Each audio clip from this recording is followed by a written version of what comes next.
చేశాడు. సదాశివ బ్రహ్మేంద్రులు మహావిద్వాంసులు. కామకోటి మఠానికి ఎవరు వెళ్ళినా ఓడిపోయేవారు ఆయన దగ్గర వాదనలో. అందరితో వాదించేవారు. ఎవరో వెళ్ళి గురువుగారికి చెప్పారు, అసలు మీ శిష్యుడు మౌనంగా కూర్చోడా? ఆయన ప్రశాంతంగా మౌనంగా కూర్చునే రోజు ఉంటుందా? ఇలా ఎప్పుడూ వాదనలే చేస్తాడా అని. గురువుగారు పిలిచి అడిగారు, ఏరా నువ్వు మాట్లాడని రోజు ఉండదా అన్నారు. గురువుగారు ఈనాటి నుండి శరీరం పడిపోయే వరకు మాట్లాడను. గురువుగారి ఆజ్ఞ. సదాశివ బ్రహ్మేంద్రునికి మాట్లాడలేదు. అది గురు శిష్య సంబంధం అంటే. అది గురువు మీద శిష్యునికి ఉండేటటువంటి నమ్మకం అంటే. ఆ విశ్వాసం ఉన్నదే అది వాసనా బలాన్ని పోగొట్టేస్తుంది.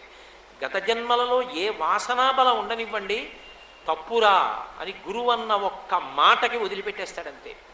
అది సంస్కారమును పొందుట అన్న మాటకి అవకాశం ఎక్కడుంటుంది అంటే ఒక్క మనుష్య జన్మయందు మాత్రమే అది సాధ్యము. ఇతర జన్మల యందు సాధ్యము కాదు. కానీ మనుష్య జన్మకి పొటమరించి ఉండేటటువంటి పెద్ద ప్రమాదం ఒకటి ఉంది. ఏది ఆ ప్రమాదం అంటే శబ్దస్పర్శ రస రూప గంధములు. ఈ ఐదిటికి లౌల్యముతో కలిపి మనుష్యులకు ఉంటాయి. నేను అన్న మాట మీరు బాగా పట్టుకోవాలి. లౌల్యముతో కలిపి అన్నాను. లౌల్యము అన్న మాటకు అర్థం ఏమిటంటే ఎంత అనుభవించినా తనివి తీరకుండుట. అప్పటికి తృప్తి పొందినట్టుంటుంది. మళ్ళీ కాసేపు ఆగి మళ్ళీ ఇంద్రియములతో దాన్ని అనుభవిస్తూ ఉంటుంది. మనసు ఇంద్రియములు అనుభవిస్తాయి. సుఖం యొక్క అనుభూతిని మనసు పుచ్చుకుంటూ ఉంటుంది. ఇది మిగిలిన వాటికి అలా ఉండదు. మిగిలిన ప్రాణులకు ఏదో ఒక ఇంద్రియమునందే లౌల్యం ఉంటుంది, అన్ని ఇంద్రియముల యందు ఉండదు. ఉదాహరణకి శబ్దలౌల్యము, వినుట. దీనికి లౌల్యం ఎవరికి ఉంటుంది అంటే లేళ్ల యందు ఉంటుంది. లేడీ అని ఒక జంతువు, దానికి లౌల్యం ఉంటుంది. అందుకే వేటగాడు ఏం చేస్తాడంటే పెద్ద వల కింద వేస్తాడు, వేసి ఒక చెట్టు ఎక్కుతాడు. ఆయన ఏం పెద్ద ఎంఎస్ సుబ్బలక్ష్మి గారు కాదు, లతా మంగేష్కర్ గారు కాదు. ఆయన దాని మీద కూర్చుని ఒక పాట మొదలు పెడతాడు. ఎక్కడో గడ్డి పరకలు తింటుంటుంది లేడీ. తింటున్నది హాయిగా తినడం మానేసి తలెత్తి వింటుంది. దానికి ఎంత పిచ్చి పాట అనివ్వండి, పాట వినబడితే సంతోషం. అందుకని చెవిలా పెట్టే పాట ఎటు వస్తోందో అటువైపుకు పరిగెడుతుంది. ఈ చెట్టు మించి పాట వస్తోంది కదా, ఆ పాట వింటూ పరిగెత్తడంలో ఆ వలలో పడుతుంది. ఆ వలలోంచి అది కానీ తప్పుకుందనుకోండి పారిపోతుంది. వెంటనే వేటగాడు వచ్చి ఏం చేస్తాడంటే చేతిలో దొంగ ఉంటుంది, ముందు కాళ్ళు విరగ్గొట్టేస్తాడు. ఆ కాళ్ళు విరగ్గొట్టేస్తే ఇంకా ఎక్కడికి వెళ్ళలేదు, దాన్ని తీసుకొచ్చి పక్కన పడేస్తాడు. ఆ తరువాత ఏం చేస్తారన్నది నేను పెద్ద విశేషంగా ఏం దాని గురించి వర్ణించక్కర్లేదు. కాబట్టి కేవలం శబ్దలౌల్యము, చెవియందు లౌల్యమున్నంత కారణం చేత లేళ్ల యొక్క జాతి నశించిపోతారు. శబ్దస్పర్శ, ఏనుగు అంత గొప్ప ప్రాణి లోకంలో ఉండదు. ఏనుగుకున్నన్ని గొప్పతనాలు లోకంలో ఇంకా ఏ ప్రాణికి లేవు, అంత గొప్పది. అందుకే విఘ్నేశ్వరుడు అంతటి వాడు ఏనుగు ముఖంతో ఉంటాడు. సుముఖ అన్నారు, గజముఖ అనలేదు, సుముఖ, మంచి ముఖం అన్నారు. ఎందుకని? ఏనుగు ముఖం వంక చూస్తే చాలు లక్ష్మీస్థానం వంక చూసినట్టు. లక్ష్మీస్థానాల 5టిలో ఏనుగు యొక్క కుంభస్థలం ఒకటి. లక్ష్మీదేవి యొక్క అనుగ్రహం కలుగుతుంది. అందుకే మహావిద్వాంసులైన వాళ్ళని గజారోహణం చేయిస్తారు, ఏనుగు ఎక్కించి ఊరిరిగింపు చేయిస్తారు. కాబట్టి ఏనుగు సర్వోత్కృష్టమైన ప్రాణి కాదు. అసలు రహస్యం 3 ఉన్నాయి. ఆ 3 వంక చూసినప్పుడు మనం ప్రయత్నం చేసి మన మనసు వాటి దగ్గర పెట్టక్కర్లేదు, అవే మన మనసు లాగేస్తాయి. అలా లాగగలిగినటువంటి వాటిని 3టిని చెప్పారు. అందులో ఒకటి ఏనుగు, ఒకటి సముద్రం, ఒకటి చంద్రబింబం. ఈ 3 కూడా మన మనసుని అవి లాక్కుంటాయి. లాక్కుని మనం పరవశించేటట్టు చెయ్యగలవు. అందుకే విఘ్నేశ్వరుడు ఏనుగు ముఖంతో ఉంటాడు కాబట్టి మన ప్రమేయం లేకుండా మన మనసు విఘ్నేశ్వరుడి దగ్గరికి వెళ్ళిపోతుంది. అందుకే చూడండి, ఏనుగు ఉందనుకోండి, ఆ బాలగోపాలం కూడా ఏనుగుని చూసి సంతోషిస్తారు. అటువంటి ఏనుగుకి ఒకే ఒక్క లౌల్యం ఉన్నది. దానికి ఏమిటి లౌల్యం అంటే ఆడ ఏనుగుని చూస్తే ఎంత సంతోషం, అంతే ఆడ ఏనుగుకి కూడా. అందుకే అది ఏం చేస్తుందంటే కనీసంలో కనీసం ఒళ్ళు తీసుకెళ్ళి దాని ఒంటికేసి రాసుకోవాలి.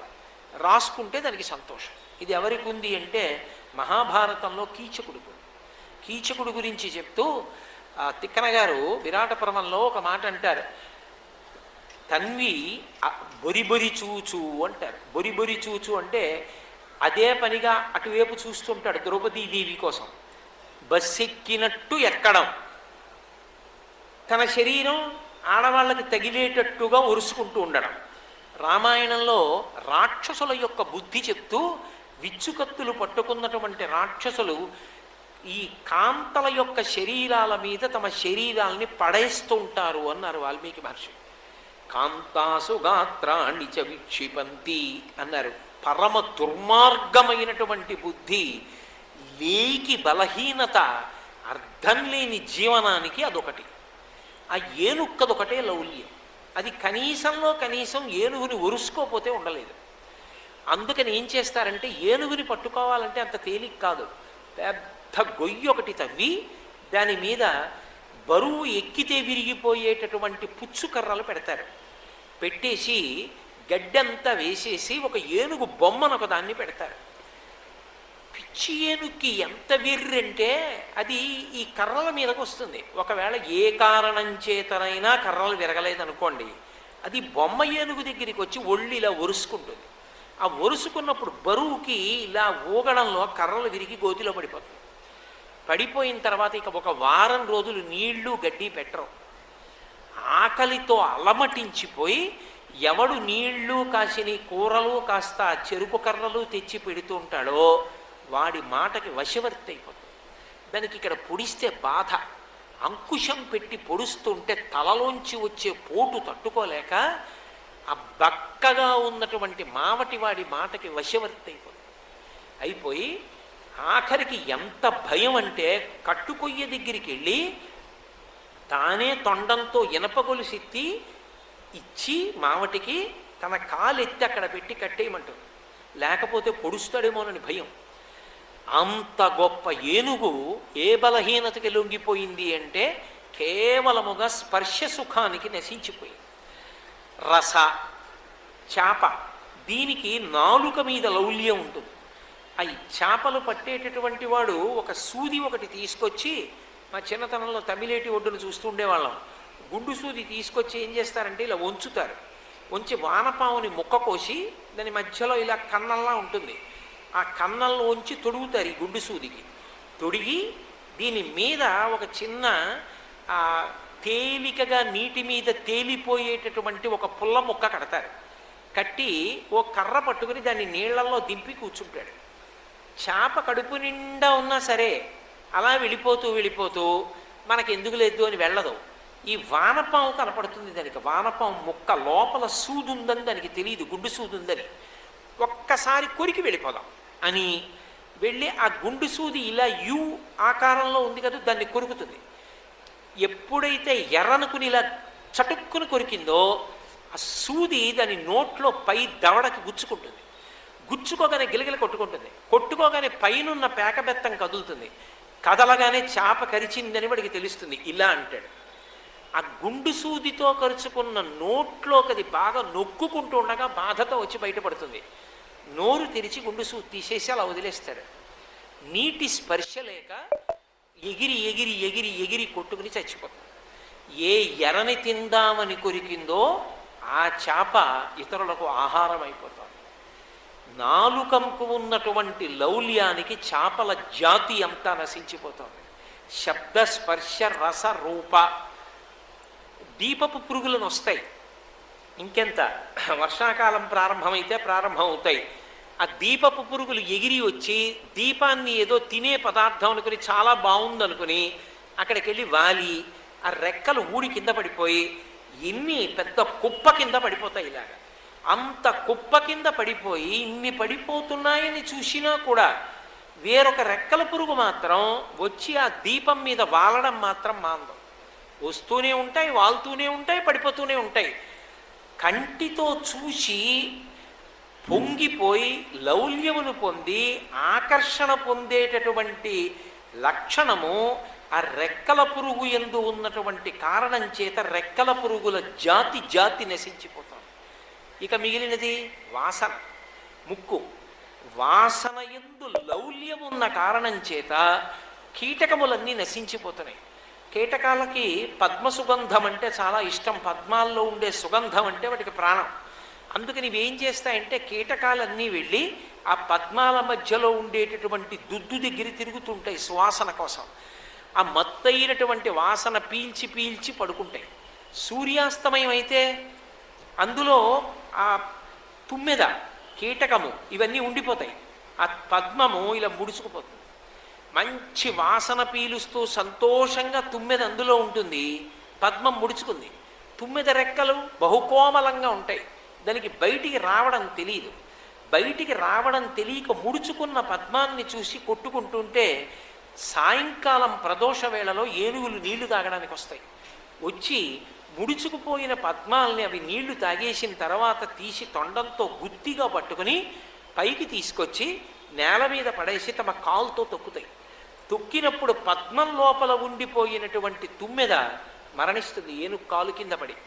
పద్మ సుగంధమును లౌల్యముగా స్వీకరించి ఆ వాసన యందు అతి ప్రీతి పొందినటువంటి ఆ తుమ్మెదల జాతి అంతా కూడా కేవలము ఆ ఏనుగుల యొక్క కాళ్ళ కింద పడి నశించిపోతున్నాయి. ఒక్కొక్క ఇంద్రియానికే లౌల్యం. వాటికి లేళ్లకి చెవుల యందు లౌల్యం, లేళ్ల జాతి చచ్చిపోతోంది. ఏనుగుకి స్పర్శ లౌల్యం, ఏనుగుల జాతి నశిస్తోంది. చేపకి నాలుక లౌల్యం, చేపల జాతి నశించిపోతోంది. దీపపు పురుగుకి దీపాన్ని చూడడం లౌల్యం, దీపపు పురుగుల జాతి నశించిపోతోంది. తుమ్మెదకి వాసన లౌల్యం, కీటకములన్నీ కూడా తుమ్మెదలన్నీ కూడా నశించిపోతున్నాయి. ఒక్కొక్క ఇంద్రియమునందు లౌల్యమున్న కారణం చేత ఒక్కొక్క జాతి పోతోంది. మనుష్యుని విషయంలో భగవంతుడు ఏం చేశాడంటే నరుణ్ణి చేసి అన్ని ప్రాణులలో ఉన్న తేజస్సుని వాడుకోగలిగిన శక్తినిచ్చి ఈ 5 ఇంద్రియములకు కూడా లౌల్యాన్ని పెట్టాడు. శబ్ద స్పర్శ రస రూప గంధములు 5టి యందు లౌల్యమే. ఆఖరికి వినడం అంటే ఎంత లౌల్యమో చెప్పలేను.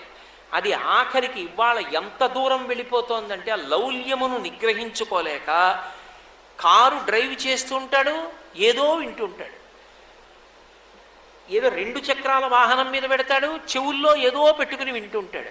ఎలా వినపడుతుంది? పక్కవాడు చేసినటువంటి శబ్దం వినపడదు.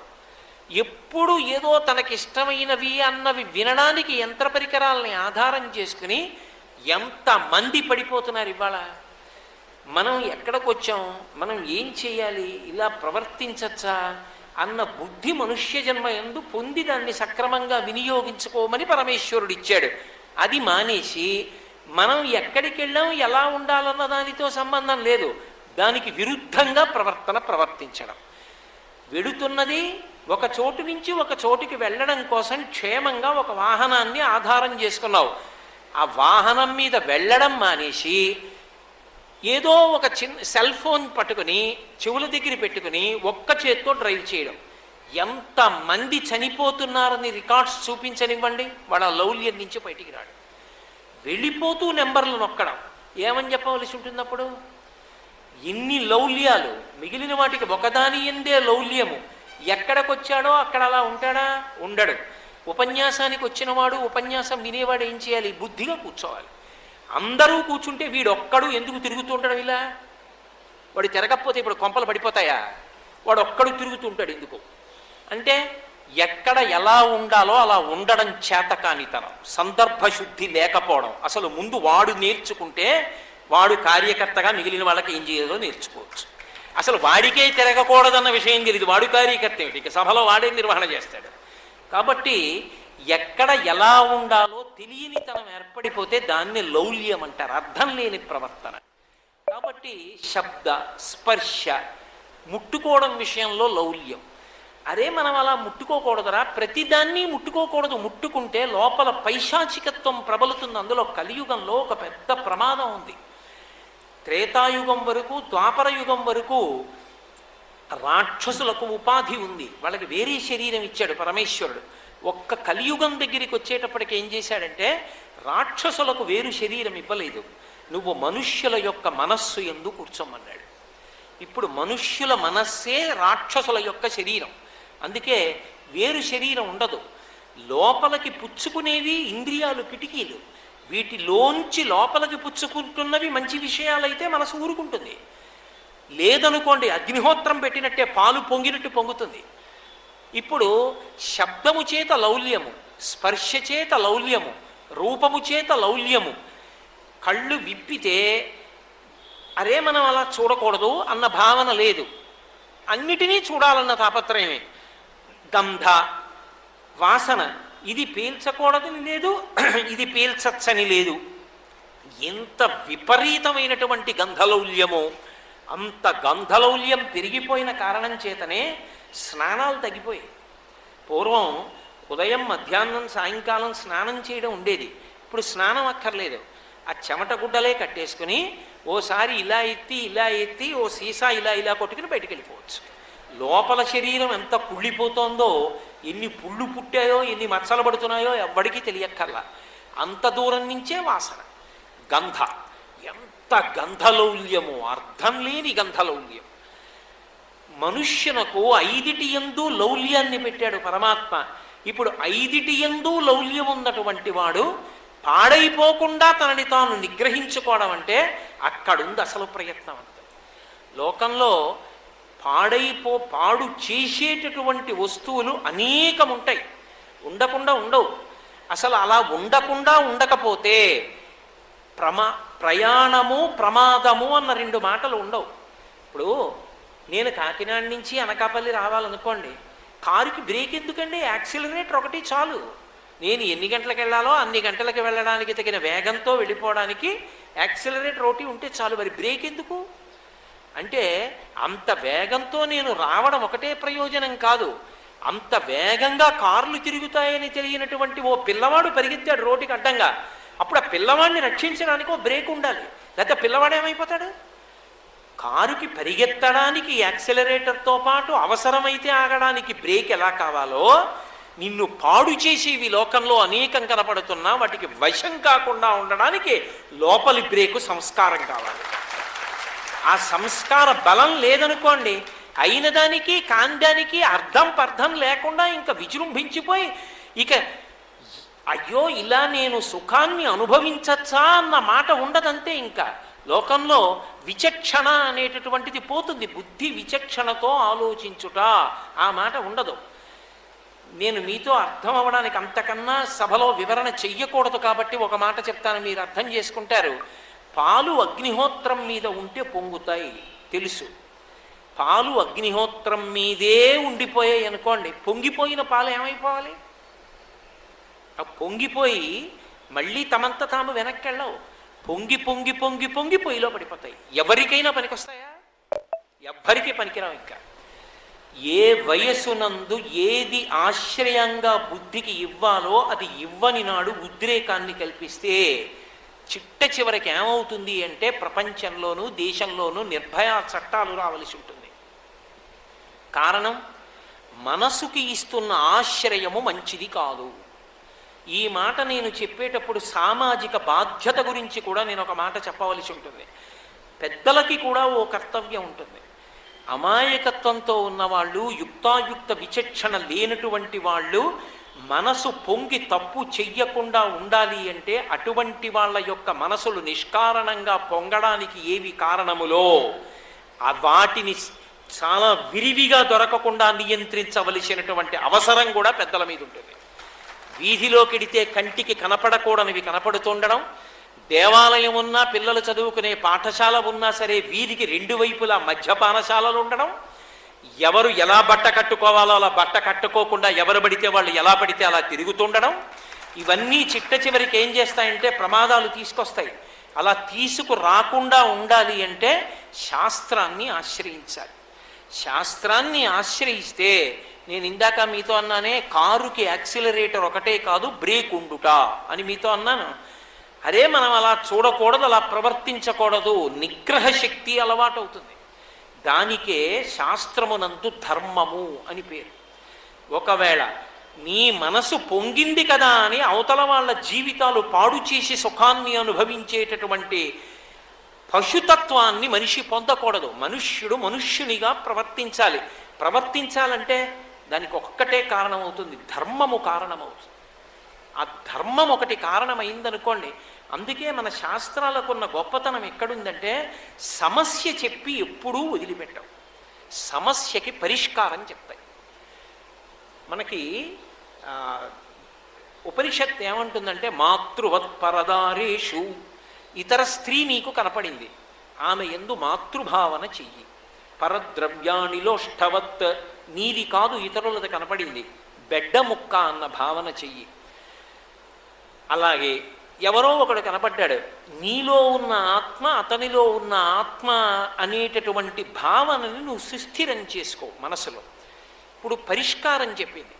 నేను నా మనసు ఎప్పుడైనా గాడి తప్పిందనుకోండి, తప్పి ఎవరో ఒక అందమైనటువంటి స్త్రీ కనపడింది, కనపడగానే అబ్బా ఆవిడ ఎంత బాగుందో అన్న బుద్ధి నా ఎందుకు కదిలింది అనుకోండి. ఒకవేళ నా మనసులో అటువంటి తరంగం వచ్చింది అనుకోండి, అవును అందంగా ఉండకపోవడమే.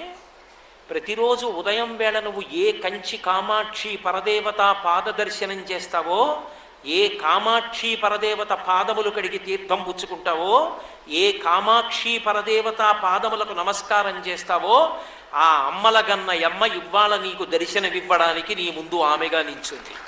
ఆమె పాదముల వంక చూడు అన్నారనుకోండి, వెంటనే మనసు పరమభక్తితో రెండు చేతులెత్తి ఆవిడ పాదాల వంక చూసి నమస్కారం చేసి నా తల్లి కామాక్షి అంటూ, అప్పుడు రాత్రి 11 అవనివ్వండి 12 అవనివ్వండి, నోటి వెంట అమ్మా అని వస్తుంది. ఏమమ్మా ఒక్కరు నిలబడిపోయారు, ఏమైనా ఇబ్బందా? అయ్యా నాకు తెలియదు, ఫలానా చోట అవసరం ఉంది వెళదామని వచ్చాను, నాకేం తెలియదు, రెండమ్మా నేను దింపుతాను. కడుపున పుట్టిన బిడ్డ తల్లిని ఎలా తీసుకెడతాడో అలా తీసుకెళ్ళి దిగబట్టగలవు. ఎప్పుడు? మాతృవత్ పరదారేషు. ఆ భావన సంస్కారాన్ని మనసు పొందితే శాస్త్రం మనకి దాన్ని నేర్పింది. ఆడతనాన్ని చూశావా పొంగుతుంది, అమ్మతనాన్ని చూశావా వెనక్కెడుతుంది. కింద ఆడతనాన్ని చూడడం అన్న అగ్నిహోత్రం పెడితే మనసు పొంగడం మొదలు పెడుతుంది, అమ్మతనాన్ని చూడడం అన్న నీళ్లు చల్లితే మళ్ళీ గిన్నెలోకి వెళ్ళిపోతుంది. నీ చూపు మార్చుకో, పై చూపుదే ఉంది, ఈ చూపులో దోషం ఏమి ఉండదు. ఈ చూపు చూడడం దాని ధర్మం చూస్తుంది, కానీ నువ్వు తరించిపోతున్నావా నశించిపోతున్నావా అన్నది దేని బట్టి ఉంటుందంటే లోచూపుని బట్టి ఉంటుంది. పై చూపు చూడడం ఏం తప్పు కాదు, లోచూపు ఎందుకు చూస్తోంది? నేను నా ఎదురుగుండా కూర్చున్నటువంటి ఒక స్త్రీ వంక చూసి అలా చూస్తున్నాను అనుకోండి, ఏమీ దుర్మార్గుడిని చెప్తాడు ఇలా చూస్తున్నాడు అని ఆవిడే అనుకోవచ్చు. కానీ నేను ఆవిడ మెడలో మంగళసూత్రాలు చూసి కామేశబద్ధ మంగళ్య సూత్రశోభితకం ధర, కాముండి కాల్చిన పరమశివుండి తపస్సు చేసి ఆ పర్ణాదేవి అయి మా అమ్మ కట్టుకున్న మంగళసూత్రాన్ని వ్యాసుడంతా అభినందించి మాట్లాడాడే, మా అమ్మ మెడలో ఉన్న మంగళసూత్రం ఎటువంటిదో ఏ ఆడదాని మెడలో ఉన్న మంగళసూత్రమైనా అంతదే అని ఆ మంగళసూత్రం వంక చూసి వ్యాసుడు చెప్పిన నామాన్ని గుర్తు తెచ్చుకొని కామాక్షి పరదేవత మెడలో ఉన్న మంగళసూత్రాన్ని తలుచుకుని పరవశించిపోతున్నాను అనుకోండి. ఒకవేళ నేను చూస్తున్న చూపుని నా ఎదురుగుండా ఉన్నటువంటి స్త్రీ తప్పు పట్టినా నాకేం దోషం రాదు. ఎందుకని రాదు అంటే లోచూపు ప్రధానమై ఉంటుంది. లోచూపు సంస్కారాన్ని పొందాలి అంటే శాస్త్రము గురువు ఈ రెండు ఆధారములై ఉంటాయి. ఇవి రెండు ఆధారములైతే ధర్మం అన్నది జీవితంలో అలవాటైతే గాడి తప్పకుండా నిగ్రహించుకోగలిగిన శక్తి మనుష్యులకు వస్తుంది. అప్పుడు ఏది వినాలి ఎందుకు వినాలి నిగ్రహం వస్తుంది. ఏది పడితే అది ఊరికేదో ఉత్సాహం పుట్టడానికి వినడం. వినడం దేని కొరకు వింటాడంటే సంస్కార బలంగా మాట్లాడడానికి వింటాడు. ఎప్పుడు వినాలో అప్పుడు వింటాడు, ఎక్కడ వినాలో అక్కడ వింటాడు. అంతేగాని మోటార్ సైకిల్ మీద వెళ్ళిపోతూ విండవు. చక్కగా ప్రశాంతంగా కూర్చుని ఒక రామాయణం మీద ప్రసంగం పెట్టుకుని వింటాడు. ఓ నిజంగా ఎంత గొప్పదిరా, ఎంతటి ధార్మికుడురా రాముడు, ఆయన పుంసామోహన రూపాయ పుణ్యశ్లోకాయ మంగళం. మగవాళ్ళు ఆయన్ని చూసి మోహించారా? పుట్టింది క్షత్రియ కులంలోన, తండ్రి దశరథ మహారాజు గారికి 365 మంది భార్యలా, ఆయన దక్షిణ నాయకత్వంలో ఉన్న వాళ్ళ కుటుంబంలో పుట్టాడా? ఒకరికన్నా ఎక్కువ మంది భార్యల్ని స్వీకరించిన తప్పు లేని చోట పుట్టాడా? అటువంటి వాడయ్యుండి మహానుభావుడు సీతమ్మకి తప్ప నా జీవితంలో భార్యాస్థానంలో వేరొకరికి స్థానం లేదు అని ఏకపత్ని వ్రతుడై అలా కట్టుబడ్డా. ఒరే, కట్టుబడడం అన్నది మనలో ఉంది తప్ప కట్టుబాటు అన్నది మనం పెట్టుకోకపోతే ఏదైనా చేసేయచ్చు. లోకంలో తప్పు చేయడాన్ని ఏవీ ఆపలేవు. భగవద్గీత నా ఎదురుగుండా పెట్టినా ఆపదు, రామాయణ భారత భాగవతాలు పెట్టినా ఆపవు. ఏది ఆపుతుందంటే మనసు ఒకటే ఆపుతుంది, సంస్కారవంతమైతే. విశ్వనాథ సత్యనారాయణ గారు చెలీలి కట్ట అని ఒక సాంఘిక నవల రాశారు. సముద్రం అంత శక్తివంతం, అపారమైనటువంటి జలరాశి. ఏదో ఆడుకున్నట్టుగా తరంగాలు అలా వచ్చి వెనక్కి వెళ్ళిపోతాయి, అలా వచ్చి అలా వెళ్ళిపోతాయి తప్ప నిజంగా సముద్రం ఊళ్ళోకి వద్దాం అనుకుందనుకోండి, ఆపగలరా? మీరు ఆపుతారా? నేను ఆపుతానా? కానీ సముద్రం తనకి తాను నియమం పెట్టుకుంది. చెలీలి కట్ట, నేను ఇది దాటను, ఇక్కడే ఆడుకుంటా, ఇలా వెడతా ఇలా వస్తా, అంతే. ఇది దాటి వెళ్ళను, ఆడను. ఎందుకని? అలా కానీ ఆడానో ఆట నాది కావచ్చు, మృత్యువు వాళ్ళదవుతుంది, బాధ వాళ్ళదవుతుంది. అందుకు నేను దాటనంది. పురుషుడు కూడా అంతే, చెలియలి కట్ట, ధర్మము చేత చెలియలి కట్ట వేసుకుంటాడు. ఆయనకి శక్తి ఉండొచ్చు, ఐశ్వర్యం ఉండొచ్చు, ఎన్నైనా తెలిసి ఉండొచ్చు, కానీ నా జీవితమునందు భార్యాస్థానమునందు నేను భార్యగా చూసేది ఆమెనొక్కదాన్ని. మిగిలిన వాళ్ళందరూ జగదంబ స్వరూపాలే, నేను అలా చూడను. ఆ దృష్టి ఒకటి లోపల ఏర్పడిందనుకోండి, అభయ చట్టం వచ్చినట్టు. ఏ చట్టాలు అక్కర్లేదు, లోకమంతా ప్రశాంతంగా ఉంటుంది, ఎవరికీ ఏ ఇబ్బంది ఉండదు. అసలు ఆ సంస్కార బలము ఏర్పడడానికి కావలసినటువంటి విషయాలు అందించాలి. ఓ రామాయణం, ఓ భాగవతం, ఓ భారతం అందించకపోతే సంస్కారం ఎలా వస్తుంది మనసుకి? లోపల నుంచి మనసులోకి ఎడుతున్నవన్నీ దుష్ట స్వభావాలు, దుష్టగుణాలే అనుకోండి, లోపల మనసు మంచి సంస్కారం ఎందుకు పొందుతుంది? మనసుకి మంచి విషయాలు అందుతున్నాయి అనుకోండి, మంచిగా ఉండకుండా ఇంకోలా ఎలా ఉంటుంది? ఉండదు. కాబట్టి మాతృవత్ పరదారేషు పరద్రవ్యానిలోష్టవత్, దొంగతనం చెయ్యకుండా ఎందుకుండాలో చెప్పింది శాస్త్రం. ఇతరుల సొమ్ము నీకు ఈశ్వరుడిచ్చినది కాదు, అది ఎవరిదో. మరి ఎందుకు అక్కడుంది? కాసేపు అది పోయిందన్న బాధ వాళ్ళకి కల్పించి, ఆ పోయిందన్న బాధ పొందడం చేత వాళ్ళు గత జన్మలలో చేసిన పాపాన్ని పోగొట్టడానికి ఆ పోయిందని కిందకి జారేట్టు చేశాడు. అది మళ్ళీ వాళ్ళకి అందించేయాలి, అది నీ కర్తవ్యం. అంతేకాని పడిపోయింది కదా అని నువ్వు తీసుకుపోయినా, పక్కింట్లోంచి పట్టుకుపోయినా, అప్పటికి ఎవరికీ తెలియకపోవచ్చు, నీకు సంతోషంగా ఉండొచ్చు. కానీ 1000 నేత్రములతో చూడగలిగిన వాడు ఒకడు ఉన్నాడు. వాడు దొంగతనానికి అలవాటు పడిన నీకు మనుష్య జన్మ ఎందుకని కుక్క జన్మనిస్తే ఏమైపోతాను? కాబట్టి వద్దు. అది బెడ్డ.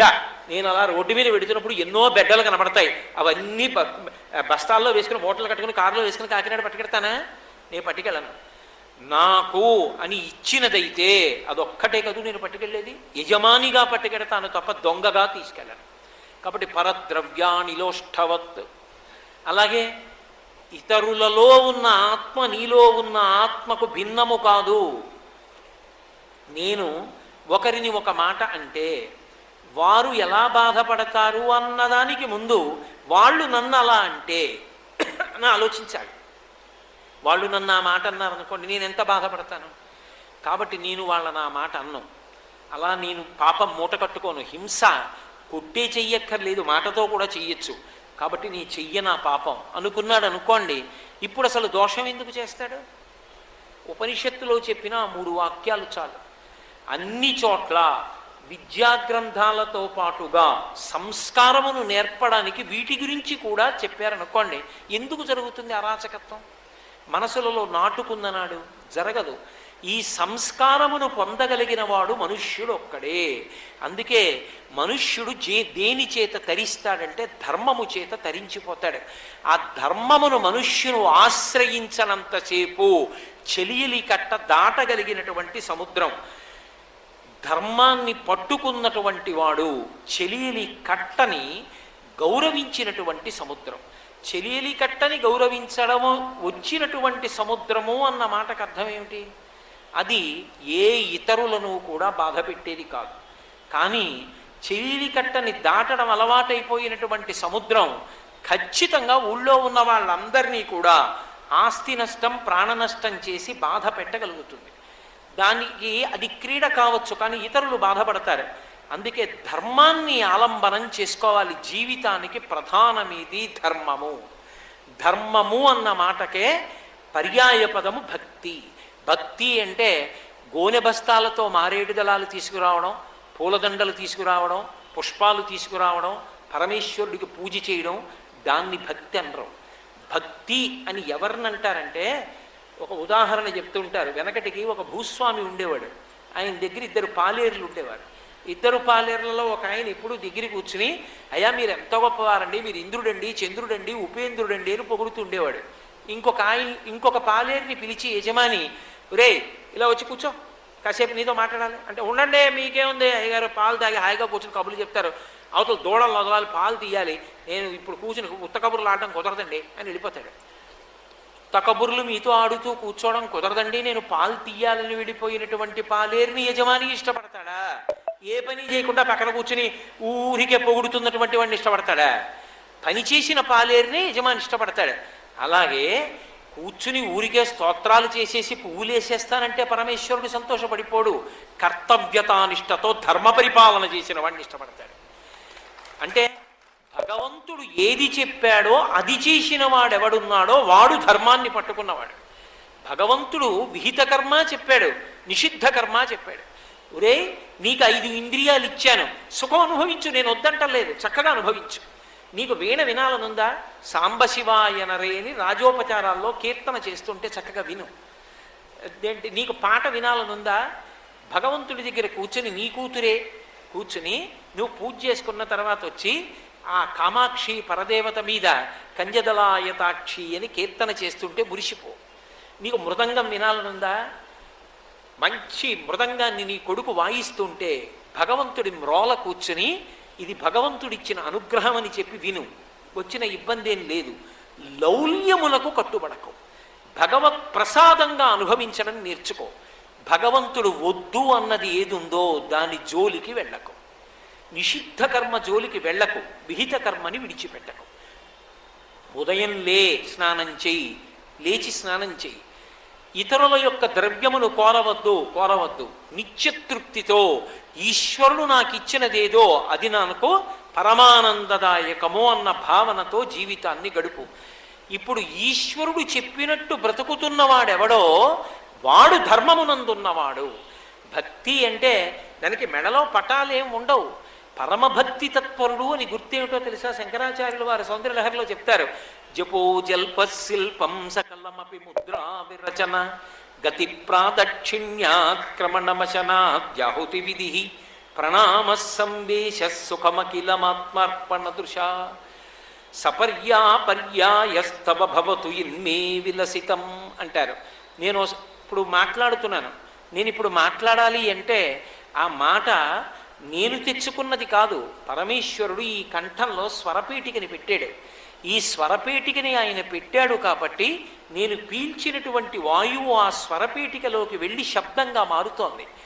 ఆ స్వరపేటిక ఇన్ని మాటలు పలికించగలిగినటువంటిది లేదు కాబట్టే రామా అని ఒక్క నామాన్ని పలుకలేకపోతున్నాయి 83,99,999 జీవులు.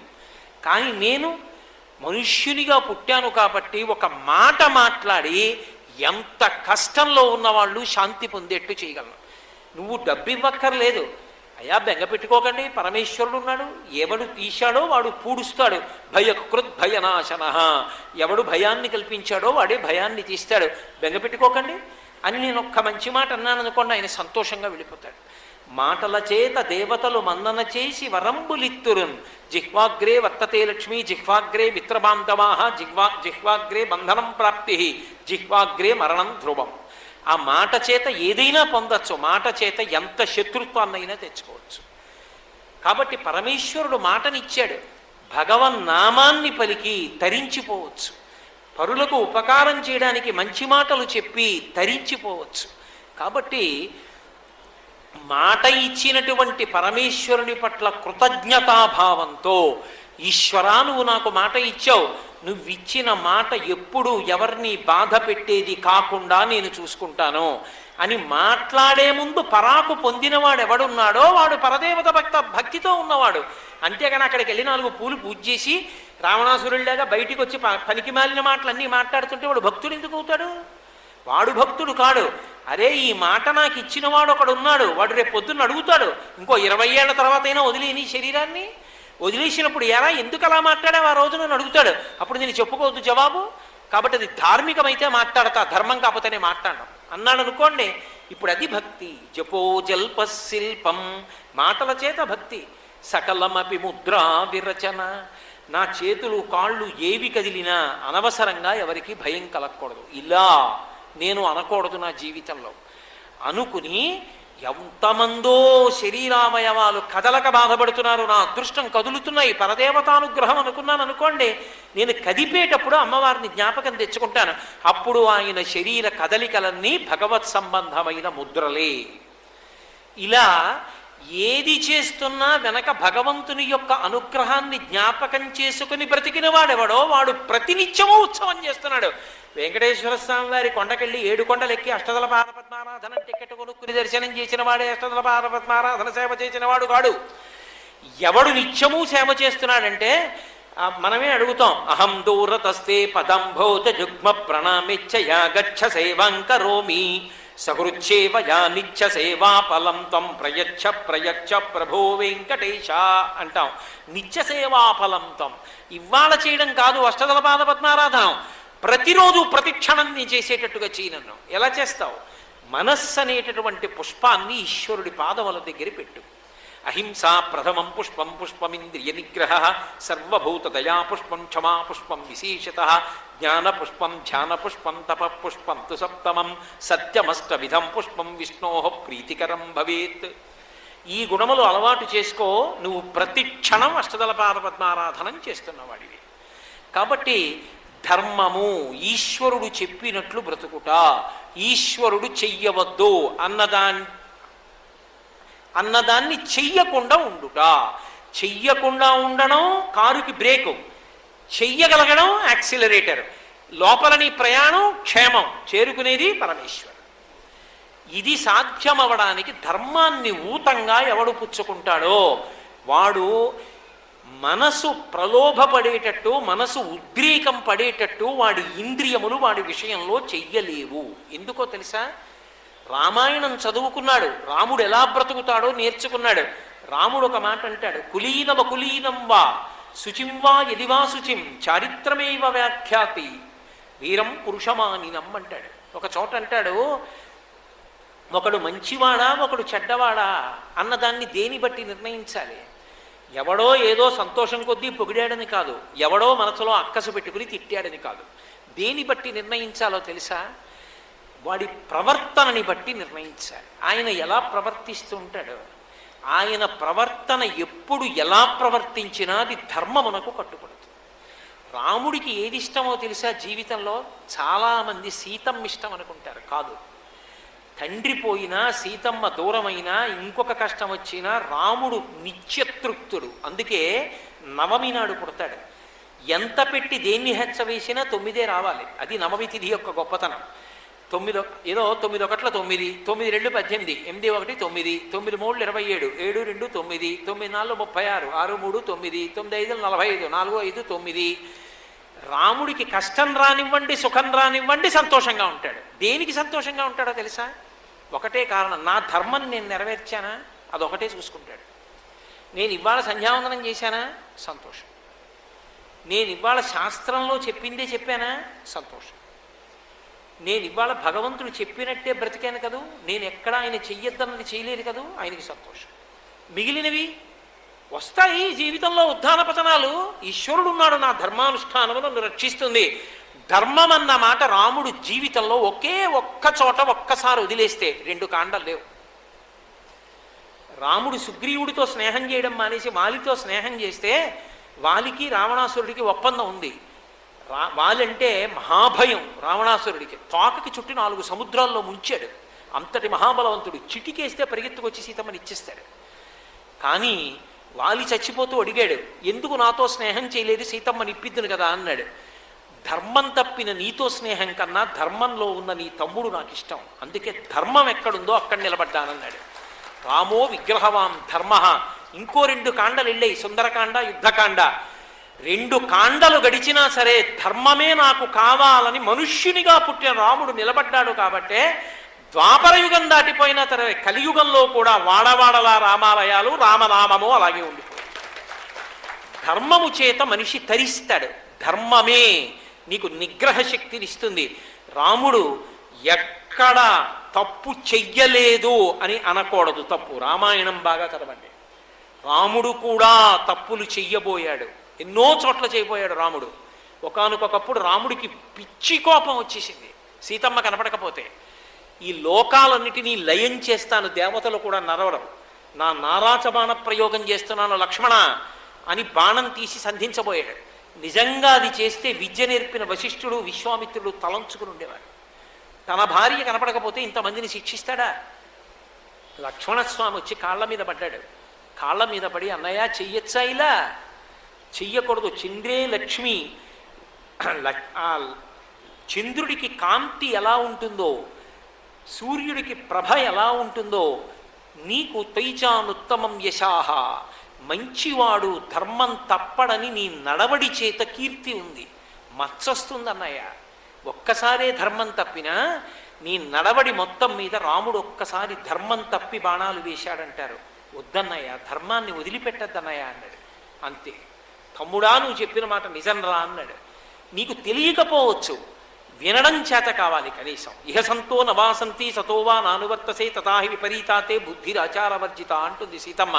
నీకు తెలియకపోవడం తప్పు కాదు, ఒకళ్ళు చెప్పినప్పుడు వినడం చేతనయ్యి ఉండాలి. అది కూడా నాకు చేత కాదంటే ఇక పరమేశ్వరుడు కూడా రక్షించలేడు వాడిని. రావణాసురుడు పాడైపోవడానికి కారణం అదే, ఎవరు చెప్పినా వినకపోవడమే. దుర్యోధనుడు పాడవడానికి కారణం అదే. జానామి ధర్మం నచమే ప్రవృత్తి, జానామ్యధర్మం నచమే నివృత్తి, తదాపి శోకేన హృది స్థితేన యథా ప్రవృత్తోస్మి తథా కరోమి అన్నాడు. నాకు తెలియదా ధర్మం ఏమిటో? తెలుసు, నేను చదువుకున్నాను, నాకు ఇష్టం ఉండదు చెయ్యాలని. నాకు అధర్మం తెలియదా? తెలుసు, కానీ నాకు అది చేయకుండా ఉండలేను అని మెట్ట వేదాంతం అంటారు. ఇక్కడ కూర్చున్న ఈశ్వరుడే నాతో అధర్మం చేయిస్తున్నాడు, కాబట్టి ఆయన ఎలా చెప్తే అలా చేస్తున్నా, మీరెందుకు నాకు పాఠాలు చెప్తారన్నాడు. ఇలా మెట్టవాదాంతం చెప్పి వచ్చిన వాళ్ళు చెప్పిన మంచి మాటలు వినలేదు కాబట్టి తొడలు విరిగి పడిపోయాడు కురుక్షేత్రంలో. 10 తలలు తెగి పడిపోయాడు రావణాసురుడు. తెలియకపోవడం ఎప్పుడూ తప్పు కాదు. మాట మంచిది విన్నప్పుడు దాన్ని అనుష్ఠానం చేసి మార్చుకోకపోవడం మాత్రం పెద్ద తప్పు. మనుష్యుని జీవితంలో తరించడానికి ప్రధానమైన మార్గం ఎక్కడుంటుంది అంటే విని ధర్మాచరణమును ప్రారంభించుట. ధర్మాచరణము చేత తృప్తిని పొందాలి, అంతేకాని ఎంత ఉంది అన్నదాని పట్ల తృప్తి కాదు. నేను ధార్మికంగా ఉన్నానా, రాముని యొక్క తృప్తి అదొక్కటే జీవితంలో. అందుకే ఈ మాట ఎవరు చెప్పారో తెలుసా? మొట్టమొదట నాన్నగారు నన్ను 14 ఏళ్ళు అరణ్యవాసానికి వెళ్ళమన్నారమ్మా, వెళ్ళిపోతానని తగుదనమ్మా అని బయలుదేరుతున్నావు, బానే ఉందిరా.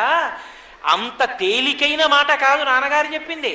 ఇవాళ బాగుంటుంది, రేపు మీ ఆవిడ్ని తీసుకుని అరణ్యవాసానికి వెడితే క్రూర మృగాలు అరుస్తుంటే నీ భార్య ఉలిక్కి పడి నిన్ను పట్టుకుంటే, ఎక్కడో అంతఃపురంలో హంసతూలికా తల్పం మీద పడుకోవలసిన నా భార్య నా తండ్రి ఇచ్చినటువంటి వరాల వల్ల ఇంత కష్టపడుతోందని అప్పుడు కోపం వచ్చి నువ్వు మళ్ళీ తిరిగి వచ్చి యుద్ధానికి రాకూడదు, ధర్మం తప్పకుండా ఉండాలి. అంతేకాదు, ఆ కోపం మనసులో పెట్టుకుని నిష్కారణంగా ఏ జంతువుని చంపకూడదు. నిలబడగలవా?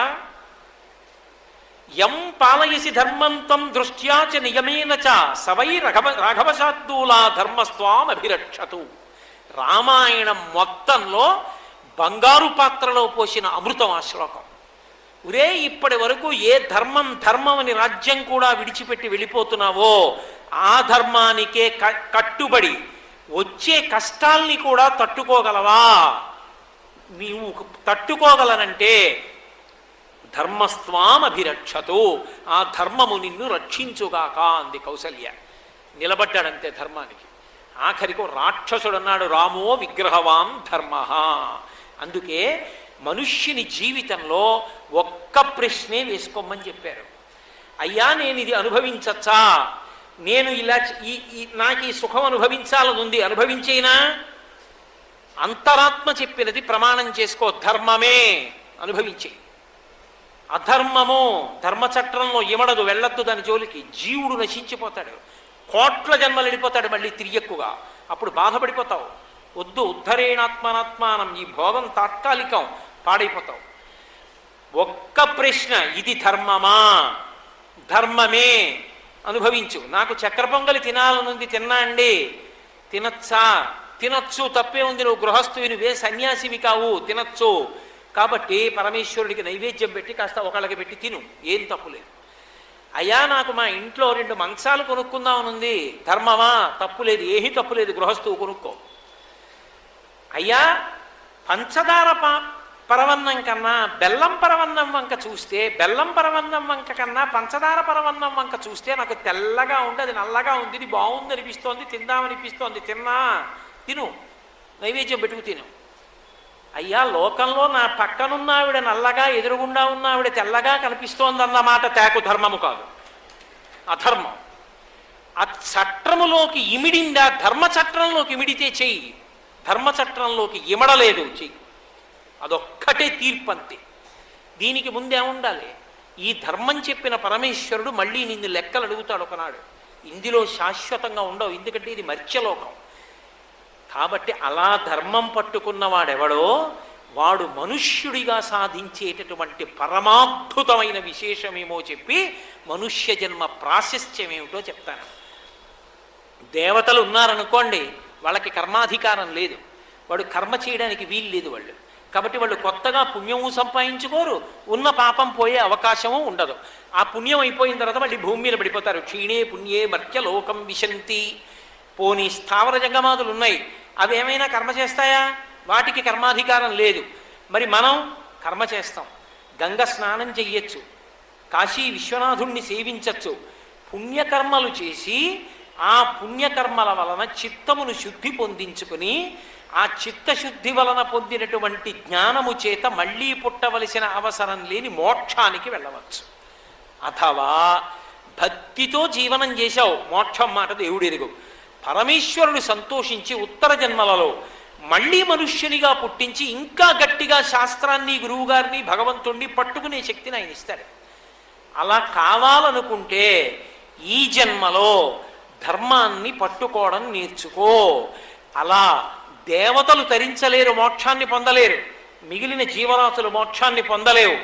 మోక్షమును పొందగలిగినది, శాస్త్రమును పట్టుకోగలిగినది, గురువుని సేవించగలిగినది, భగవన్నామము పలకగలిగినది, మంచి మాట చెప్పగలిగినది, తాను తరించగలిగినది, మోక్షమును పొందగలిగినది, దేవత కాగలిగినది, ఉత్తర జన్మలలో మనుష్య జన్మలోకి వచ్చి మళ్ళీ ఇంకా ఎదగగలిగినటువంటి స్థితిని పొందగలిగినది, ధర్మాన్ని విడిచిపెట్టి కిందకెళ్ళి కోట్ల జన్మలు మళ్ళీ స్థావర జంగం అయిపోగలిగింది కూడా మనుష్యుడే. నువ్వు ఏమవుతావన్నది నీ ఇష్టం మీద ఆధారపడి ఉంటుంది. ఒకసారి విన్నది నాటుకుని కాదు ఇకపైన నేను జాగ్రత్తగా ఉండాలని చేసిన పాపాలండి బెంగపెట్టుకోకు. ఈశ్వరుడి పాదముల మీద పడిపోతే సకృదేవ ప్రపన్నాయితమాస్వీత జయాచతే అభయం సర్వభూతేభ్యో తదాంయే తద్వ్రతం మమ అంటాడు రామచంద్ర ప్రభు. చేసినదేమి విడిచిపెట్టు, నా పాదముల మీద వచ్చి పడిపోయావు చాలు. నువ్వు ఏ రోగాలతో వచ్చావు డాక్టర్ గారికి అక్కర్లేదు, ఆ రోగాలు ఎందుకు వచ్చాయని ఆయన అడగడం. ఇక చేయకో అలాంటి పనులు, నిన్ను ఆరోగ్యవంతుణ్ణి చేసి పంపించేస్తాడు. భగవంతుడు కూడా అంతే. ఒకసారి తప్పు తెలుసుకుని ఆయన పాదాల మీద పడిపోయావు, నిన్ను ఉద్ధరించడానికి ప్రయత్నిస్తాడు. ఈశ్వరుని యొక్క అనుగ్రహాన్ని, గురువు యొక్క సౌలభ్యాన్ని, శాస్త్రము యొక్క పరమార్థాన్ని, ధర్మము యొక్క వైశిష్ట్యాన్ని తీసుకొచ్చి సమన్వయం చేసుకుని తరించగలిగిన మనుష్యుడు, అటువంటి స్థితి మానవునకొక్కనికే ఉన్నది, ఇతరులకు లేదు. అటువంటి శరీరం అంటే, అటువంటి స్థితిలో బ్రతకగలగడం అంటే మనం ఎంత అదృష్టాన్ని పొంది ఉన్నామో ఆ అదృష్టాన్ని నిలబెట్టుకుని ఈశ్వరానుగ్రహాన్ని శాశ్వతం చేసుకోవడానికి ప్రయత్నించడం ఎంత అవసరమో గమనించిన నాడు దాని వైభవం మనకు అర్థమవుతుంది. కాబట్టి ధర్మాచరణము ద్వారా తరించగలిగినటువంటి అవకాశాన్ని పరమేశ్వరుడు తన నిర్హేతుక కృపాకటాక్ష వీక్షణముల చేత మనకందరికీ కటాక్షించుగాక అని నేను సర్వేశ్వరుడి పాదములు పట్టి ప్రార్థన చేస్తూ, మీ అందరూ ఇంత సహనంతో శ్రద్ధాభక్తులతో కూర్చుని విన్నందుకు మీ అందరికీ నా హృదయపూర్వకమైనటువంటి కృతజ్ఞతలను ఆవిష్కరిస్తూ, మీరందరూ నాకు ఇవ్వవలసినటువంటిది ఒక్కటి ఉన్నది, అది మాత్రం మీరు నన్ను అనుగ్రహించవలసి ఉంటుంది. నేను ఇంతసేపు మాట్లాడాను, మళ్ళీ ఇప్పుడు బయలుదేరి 2:30 గంటలో ప్రయాణం చేస్తే తప్ప కాకినాడ వెళ్ళలేను కదా. మరి నాకున్నటువంటి క్లేశాన్ని దృష్టిలో పెట్టుకొని దయచేసి మీరు కాళ్ళ మీద పడ్డం, ఎవరో మిమ్మల్ని ఈడ్చేయడం, పక్కకి లాగేయడం, అవన్నీ చూడ్డానికి కూడా బాధాకరంగా ఉంటాయి. అలా అక్కర్లేదు. మీకు నా మీద గౌరవం ఉందనుకోండి, నేను వెళ్ళిపోతున్నప్పుడు దారిచ్చి నిలబడి లానండి చాలు. మీరు ఒకవేళ వీడు నమస్కార యోగ్యుడు కాదనుకున్నారనుకోండి, నాకు ఏ బెంగా లేదు.